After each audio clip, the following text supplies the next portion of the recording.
ఉన్న బంగారాన్ని విడిపించి ఆ రోజున మార్కెట్ ధర కట్టి మిగిలిన డబ్బును మీకు అందిస్తుంది కొమ్మూరి గోల్డ్.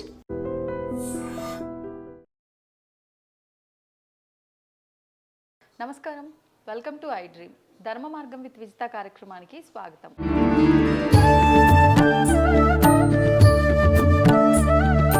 ప్రస్తుతం మనతో పాటు ఉన్నారు కామాఖ్య అమృత శోధన సంస్థ వ్యవస్థాపకురాలు వేణుశ్యామ అమ్మ. అమ్మతో మాట్లాడి మనకున్న సందేహాలన్నింటినీ కూడా నివృత్తి చేసుకునే ప్రయత్నం చేద్దాం. నమస్కారం అమ్మ. అమ్మ, అక్షయ తృతీయ రాబోతుంది. మరి అక్షయ తృతీయ అంటే ఎక్కువగా ప్రతి ఒక్కరూ విశ్వసించేది ఆ రోజున బంగారం కొనాలి. ఎంత వీలైతే అంత గనక ఆ రోజు బంగారం కొంటే మళ్ళీ మళ్ళీ కొనే స్తోమత మనకు కలుగుతుంది అనే ఒక నమ్మకం. నిజంగా ఇది ఉందా మన శాస్త్ర ప్రకారంగా ఈ అక్షయ తృతీయ విధానం అనేది? లేదంటే ప్రాంతీయాన్ని బట్టి కొంతమంది వ్యాపార దృక్పథంతో వచ్చిన ఒక విధానం అంటూ ఉంటారు. అసలు ఏంటి వాస్తవం? ఇది 100% వ్యాపార దృక్పథంతో వచ్చిన అమ్మ. ఎందుకు అని అంటే అసలు శాస్త్రంలో ఎక్కడ అక్షయ తృతీయ అంటే ఏంటి అంటే ఆ రోజు ఏది చేసినా అక్షయం అవుతుంది, అక్షయం అవుతుంది అని అంటే పెరుగుతుంది అని.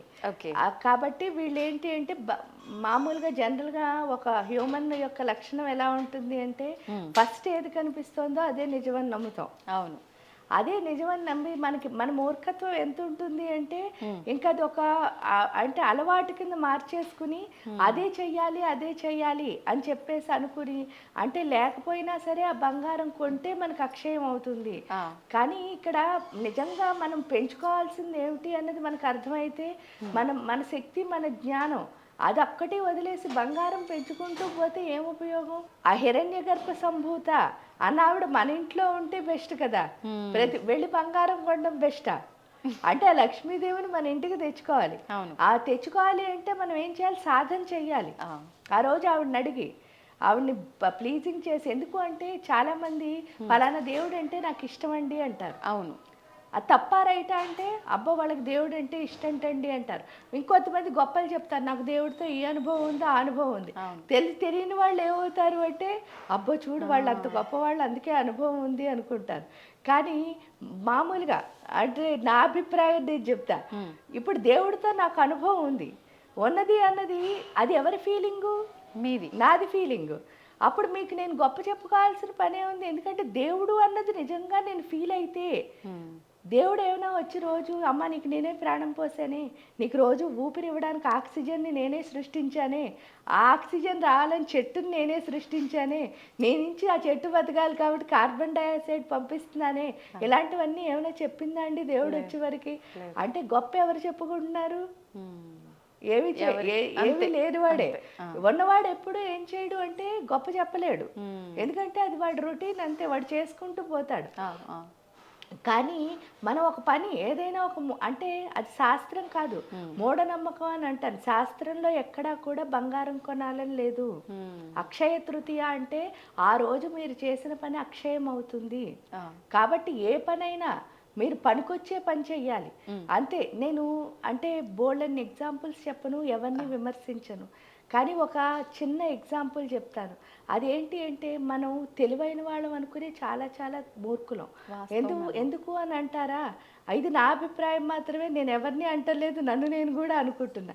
ఇక్కడ ఎందుకంటారు అని అంటారు అంటే ఏఐ అన్నది ఎవరు తయారు చేశారు అంటే ఆర్టిఫిషియల్ ఇంటెలిజెన్స్ అన్నది ఎవరు తయారు చేశారు అంటే చాలా తెలివైన వాళ్ళం అనుకుని సాఫ్ట్వేర్ వాళ్ళు తయారు చేశారు.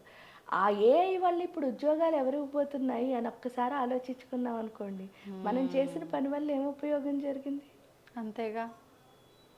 అంటే కూర్చుని చెట్టు కొమ్మని ఎవరు నరుక్కున్నట్టు? ఎవరికి వారే. అంతే. అంటే మనం తెలివైన వాళ్ళం అనుకునే మూర్ఖులు దానికి ఇంకెంతకంటే అర్థం లేదు. కాబట్టి బంగారు చాలా మంది మీకు చూస్తే ఆధ్యాత్మికవేత్తలు ప్రతి ఒక్కళ్ళు చెప్తారు ఏంటి అంటే అక్షయ తృతీయ అంటే బంగారం కొనడం కాదు, అక్షయ తృతీయ అంటే మనలో ఉన్న జ్ఞానాన్ని, శక్తిని పెంచుకుని ఈ మూర్ఖత్వాల నుంచి దూరంగా ఉండడం. అది కనుక ఉండగలిగితే ఎంతో గొప్పగా ఉంటుంది. పైగా అక్షయ తృతీయ రోజున రాజశ్యామలాదేవి ఆవిర్భవించిన రోజు. అక్షయ తృతీయ రోజున పరశురాముల వారు జమదగ్ని మహర్షికి, రేణుకా అమ్మవారికి పుట్టినరోజు. అక్షయ తృతీయ మీరు చూస్తే చందనోత్సవం చేస్తారు సింహాద్రి అప్పన్నకి. అది ఎంతో గొప్ప విషయం. ఎందుకు అంటే ఆ యొక్క వేడి ఏదైతే ఉందో అక్కడ ఏంటి అంటే వారాహి యొక్క శక్తి, వరాహ నరసింహస్వామి. ఆ వారాహి శక్తి అవ్వడం వల్ల కుండలిని శక్తి చాలా వేడిగా ఉంటుంది. ఆ వేడి కనుక ఆ చుట్టుపక్కల ప్రదేశాలకు వస్తే ఎవ్వరూ కూడా నుంచోలేరు. అందులో రోహిణి కార్తుల్లో వస్తుంది అది. అందుకని చెప్పేసి అక్షయ తృతీయ రోజున ఆయన్ని ఏం చేస్తారు, చందనంలో పెట్టి చల్లగా ఉంచుతారు. ఆ చల్లగా ఉంచడం వల్ల ఆ చుట్టుపక్కల ప్రదేశాలన్నీ చల్లగా మారడం కోసం. అంటే దానివల్ల మనకి ఏం ఎఫెక్ట్ అవ్వకుండా. ఇంకా రాజశ్యామల అమ్మవారు అంటే జ్ఞానానికి ప్రతిరూపం. అందుకని ఆవిడ బీజాక్షరమే అహంకార రూపం. అహంకార రూపమైన బీజాక్షరాన్ని మనం ధ్యానం చేస్తే ఏమవుతుంది, ఆ సరస్వతీదేవి యొక్క శక్తి. పైగా లలితా సహస్రనామానికి వచ్చేసరికి ఈ శ్యామల అమ్మవారిని లక్ష్మీ అమ్మవారితో పోలుస్తారు. అంటే ఆ అష్టలక్ష్ములు మనలో వచ్చి మనలో ఉన్న అష్టపాసాలు తొలగించుకుని చక్కగా మనం ఉద్ధరించుకుని, అంటే శ్యామ ఏం చేస్తుంది అంటే మనలో ఉన్న ఒక్కొక్క లోపాన్ని మనం తొలగించుకుని, ఎందుకంటే ఆత్మశక్తిని పెంపొందించే దేవత రాజశ్యామలాదేవి. అందువల్ల మనలో ఉన్న అష్టపాసాలు తొలగించుకోవడం ద్వారా ఆత్మశక్తి ఎప్పుడైతే పెరుగుతుందో మనలో ఉన్న ఒక్కొక్క లోపం పోయి మన ఎదుగుదల అన్నది మొదలవుతుంది. అంటే అక్షయ తృతీయ రోజున మన గ్రోత్కి ఏమి ఉపయోగపడతాయి అంటే, నా లైఫ్ ఏంటి, ఇప్పుడు మీకు ఒక పని ఉంది, నాకు ఒక పని ఉంది, నా పనికి నేను ఎలా ముందుకెళ్ళచ్చు, మీ పనికి మీరు ఎలా ముందుకెళ్ళచ్చు అన్న ప్లాన్ చేసుకుని మన లైఫ్ని మంచిగా ముందుకు తీసుకెళ్ళాలి. అదే అక్షయం అవుతుంది. అవునమ్మా, అక్షయ తృతీయ అంటే మన లైఫ్ను ముందుకు వెళ్ళడానికి. ఎందుకంటే మీ లైఫ్ ముందుకెళ్ళింది అనుకో, బంగారం కొనుక్కోవడం ఏంటమ్మా, ఏదైనా కొనుక్కోగలరు కదా. నిజం. అంటే మన జీవితానికి సంబంధించి ఒక సరైన నిర్ణయం తీసుకోవడానికి అది మంచి రోజు. అది కాకుండా పరశురాముల వారు అంటే ఆయన శ్రీ విద్యా ఉపాసనలో అసలు చాలా గొప్ప గురువు. దత్తాత్రేయుల వారి దగ్గర విద్యను అభ్యసించి అమ్మవారిని అలా కూర్చోపెట్టి ఆయన పూజ చేసి, తద్వారా ఆయన దాంట్లో తెలుసుకున్న మెళుకువలన్నిటినీ కలిపి ఒక గ్రంథ రూపంలో పెట్టి శ్రీ విద్యా ఉపాసన మొత్తం ఎలా చేయాలో చెప్తూ, అది కూడా అది చేస్తేనే మనకి అమ్మవారు దక్కుతుంది అన్నంత పెర్ఫెక్ట్గా చెప్పిన గొప్ప జ్ఞాని ఆయన. పరశురామ కల్ప సూత్రం అని ఒక సూత్రం రాస్తారు. అందులో శ్రీ విద్యా ఉపాసన ఇలాగే చేస్తే నువ్వు అమ్మవారిని చేరుతావు అన్నారు.